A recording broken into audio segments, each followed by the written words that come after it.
साम्राज्य न्यूज, सामान्यांचा असामान्य आवाज। तरुणास जबर मारहाण, 6 जणांविरुद्ध गुन्हा दाखल। हात उसने पैसे घेतल्याचे कारणावरून झालेल्या बाचाबाचीत वाहिद जहागीरदार यांच्यासह 6 जणांनी तरुणास जबर मारहाण करून गंभीर जखमी केलंय।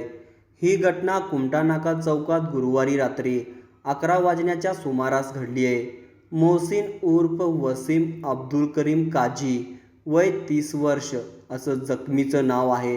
त्याच्या फिर्यादीनुसार सदर बाजार पोलीस ठाण्यात 6 जणांविरुद्ध गुन्हा दाखल करण्यात आलाय। याबाबत मिळालेली अधिक माहिती अशी की न्यू पाच्चापेठ गुलाम पैलवान हॉल जवळील रहिवासी मोहसिन उर्फ वसीम काजी यांना हात उसने पैसे घेतले होते। त्यातूनच हा प्रकार घडला। त्या पैशाच्या कारणावरून झालेल्या बाचाबाचीत वाहिद जहागीरदार व इतरांनी लाकडी स्टॅम्प, बांबू व लाथाबुक्क्यांनी मारहाण केल्याने तो गंभीर दुखापत झालाय।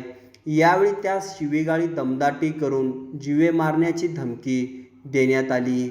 जखमी मोहसिन काजी यांच्या फिर्यादीनुसार वाहिद जहागीरदार, साहिल शेख, टिपू शेख, इरफान शेख आणि अन्य 2 अनोळखी तरुणांविरुद्ध सदर बाजार पोलीस ठाण्यात भादवी कलम 326, 324, 323, 143, 147, 149, 504, 506 प्रमाणे शुक्रवारी दुपारी गुन्हा दाखल करण्यात आलाय।